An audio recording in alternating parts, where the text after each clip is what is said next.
Good morning all of you. आप सभी का बीएससी सेकेंड ईयर की केमिस्ट्री क्लास में एक बार फिर से स्वागत है। आज का हमारा लास्ट टॉपिक है इस यूनिट का रेडॉक्स टाइट्रेशंस। ठीक है, ऑक्सीकरण अपचयन अनुमापन। ये वे अनुमापन है जिसके ऑक्सीकारक पदार्थ को अपचायक पदार्थ के सापेक्ष अनुमापित किया जाता है। इस अनुमापन से संबंधित कुछ पद निम्न प्रकार हैं। ठीक है, इस टाइट्रेशंस के अंदर क्या होगा कि एक तो स्पीशीज क्या होगी, ऑक्सीडाइज होगी, और दूसरी क्या होगी, रिड्यूस होगी। ठीक है, तो दोनों को बैलेंस करने के लिए एक दूसरे के अंदर ये रेडॉक्स रिएक्शंस करते हैं। पहले है इसके अंदर ऑक्सीकरण। ऑक्सीडाइजेशन क्या होता है, अब रेडॉक्स टाइट्रेशंस की बात करें तो इस अभिक्रिया में किसी यौगिक द्वारा इलेक्ट्रॉन त्यागने से इसके ऑक्सीकरण अंक में वृद्धि होती है। ठीक है, रेडॉक्स टाइट्रेशंस के अंदर कुछ अपन समरी देख रहे हैं, इसके जो टर्म्स आती हैं बीच में यूज लेते हैं कि क्या ऑक्सीकरण क्या इसका होता है, क्या होता है। ऑक्सीडेशन क्या होगा कि इसमें किसी यौगिक द्वारा एक इलेक्ट्रॉन त्यागने से उसके ऑक्सीकरणांक में ऑक्सीडेशन नंबर के अंदर क्या होगी, वृद्धि होगी। जैसे Fe+2 है, एक इलेक्ट्रॉन डोनेट करने के बाद में क्या होगा, Fe+3 बन जाएगा। सेकंड है अपचयन रिडक्शन। इस प्रकार में क्या होगा, किसी यौगिक द्वारा इलेक्ट्रॉन ग्रहण किए जाने से इसके ऑक्सीकरण अंक में कमी होती है। जैसे Mn+7 है, ये 5 इलेक्ट्रॉन ग्रहण करके क्या हो जाएगा, Mn+2 के अंदर चेंज हो जाएगा। तीसरी टर्म है ऑक्सीकारक पदार्थ, ऑक्सीडाइजिंग एजेंट। यह वह पदार्थ है जो एक या अधिक इलेक्ट्रॉन को ग्रहण करता है, जिससे स्वयं का तो क्या होता है, अपचयन होता है, तथा अन्य पदार्थ को क्या कर लेता है, ऑक्सीकृत करता है। ऑक्सीडाइजिंग और रिड्यूसिंग एजेंट हमने पहले पढ़े थे। ठीक है, तो ऑक्सीकारक पदार्थ क्या होते हैं, ऑक्सीडाइजिंग एजेंट क्या होते हैं कि वे इलेक्ट्रॉन को ग्रहण करके खुद तो क्या होता है, रिड्यूस होते हैं, दूसरे को क्या कर देते हैं, ऑक्सीडाइज कर देते हैं। चौथा है अपना अपचायक पदार्थ।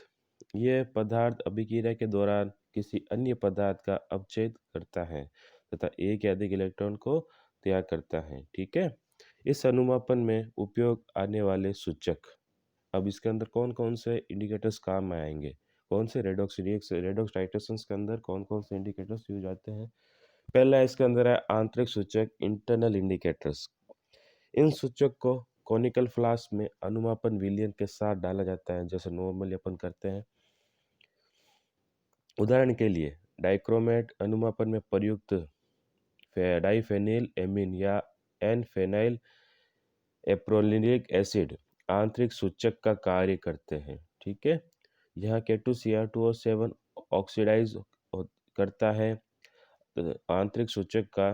ठीक है, मतलब K2Cr2O7 है, वो आंतरिक सूचक का क्या करेगा, ऑक्सीडाइज करेगा। ठीक है, अब स्ट्रक्चर दे रखी है, देखते हैं।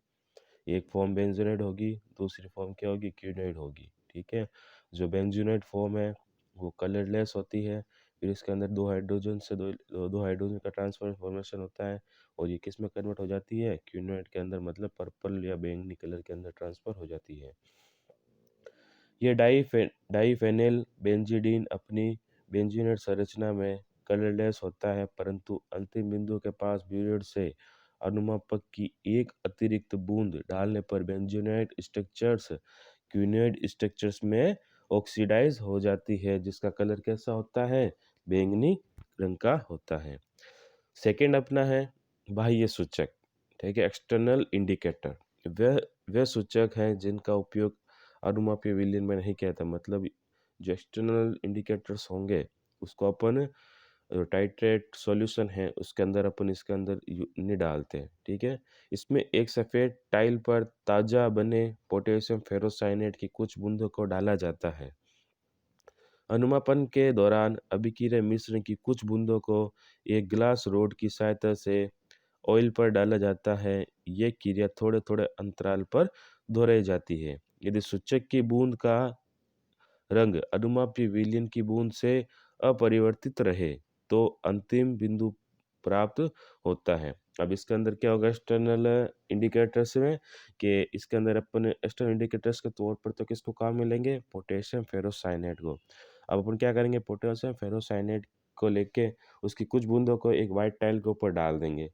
ठीक है, और फिर क्या करेंगे, जिसका अपने अनुमापन करना है, जो टाइटेशन है, उसको भी ड्रॉप बाय ड्रॉप अपन क्या करेंगे, ग्लास रोड की हेल्प से उसके ऊपर डालते रहेंगे। ठीक है, थोड़े थोड़े टाइम के बाद में अपन ये जो प्रोसेस है उसको रिपीट करेंगे। ठीक है, और यदि सूचक की मतलब जो इंडिकेटर्स था, एक्सटर्नल इंडिकेटर्स था, उसका बूंद का जो कलर था, जिसका अपन अपन ने अपना टाइट्रेट मटेरियल डाला था, अगर उसका रंग चेंजेबल नहीं होता तो अंतिम बिंदु तक प्राप्त होता है। मतलब जैसे जैसे इसका रंग परिवर्तन नहीं होता, जैसे रंग परिवर्तन होता है तो अपन वो पॉइंट नोट कर लेते हैं कि कितने ml अपन ने इसको मटेरियल यूज करने के बाद में इसका जो इंडिकेटर्स का कलर है वो चेंज हो जाता है।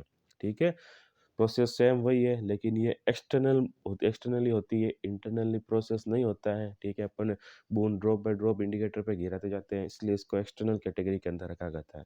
ठीक है, जो नॉर्मली अपन यूज करते हैं वो इंटरनली होता है।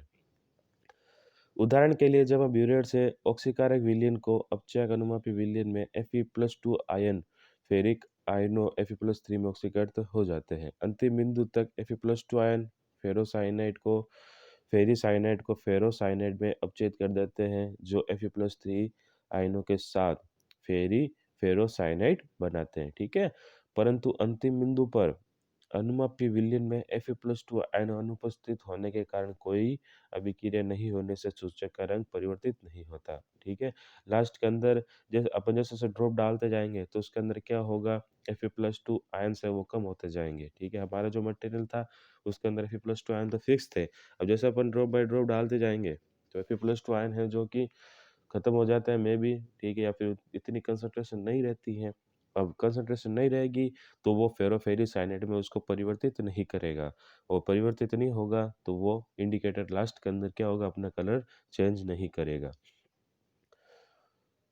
जैसे कि रिएक्शन दे रखी है फेरी कंडीशन में क्या होता है कि FeCN6-3 है, ये Fe+2 से रिएक्शंस करेगा। ठीक है, तो क्या बनेगा, फेरोसाइनाइड FeCN6-4 +3 के अंदर Fe+3 बाहर निकल जाएगा। ठीक है, अब 4Fe+3 है, ये 3FeCN6-4 से क्या कर बना कि क्या रिएक्शंस करके क्या करता है, Fe4FeCN6-3 मतलब फेरोसाइनाइड बना लेता है। ठीक है, अब कुछ मुख्य रेडॉक्स अनुमापन निम्न है। Fe+2 आयनों का KMnO4 द्वारा ऑक्सीकरण। ठीक है, पहला है Fe+2 आयनों का KMnO4 द्वारा ऑक्सीकरण। कुछ अदर रेडॉक्स टाइट्रेशंस के अपन एग्जांपल लेते हैं कि जब मोर लवण को तनु H2SO4 की उपस्थिति में KMnO4 के साथ अनुमापित किया जाता है।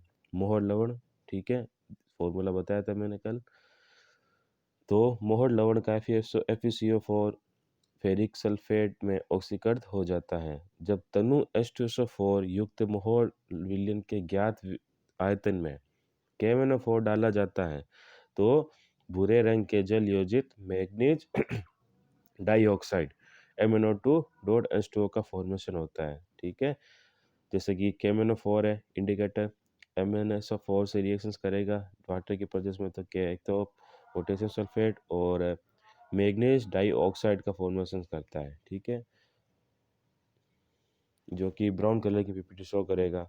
अगर पर इसकी और बात करें कि डंग के 2KMnO4 है, 10FeSO4 से रिएक्शंस करता है, NH4 का होल ट्राइजोसो4 अदर रिएक्शंस की बात कर रहे हैं यहाँ पर। ठीक है, तो क्या होगा कि K2SO4 MnSO4 और 5Fe2SO4 का होल ट्राइज। ठीक है, मतलब इस अनुमापन में KMnO4 स्वयं सूचक का कार्य करता है, मतलब इंडिकेटर्स यहाँ पर काम करता है, एज इंडिकेटर काम कर रहे हैं यहाँ पर KMnO4।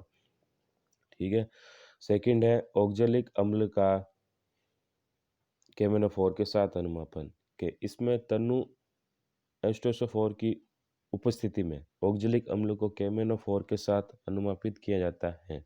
ठीक है, इस अभिक्रिया मिश्रण को गर्म रखा जाता है ताकि CO2 वाष्पित हो तथा पश्च अभिक्रिया ना हो। ठीक है, इसके अंदर जो CO2 रिमूव हो रही है, देखिए 10CO2, इसको अपन गर्म करते जाते हैं जब तक कि ये वेपराइज नहीं हो जाए। ठीक है, अगर ये नहीं वेपराइज होती है तो ये अभिक्रिया है जो कि बैकवर्ड डायरेक्शन में वापस से प्रोसीड करती है। ऑक्सीकारकों व अपचायकों के तुल्यांकी भार। इलेक्ट्रॉनिक धारणा के अनुसार ऑक्सीकारक व अपचायक के तुल्यांकी भार की गणना निम्न प्रकार से की जा सकती है कि ऑक्सीकारक का तुल्यांकी भार अपन को ज्ञात करना है। तो ऑक्सीकारक का तुल्यांकी भार क्या होगा कि ऑक्सीकारक का अणुभार बट्टा ऑक्सीकारक के एक अणु द्वारा ग्रहण किए गए इलेक्ट्रॉन की संख्या।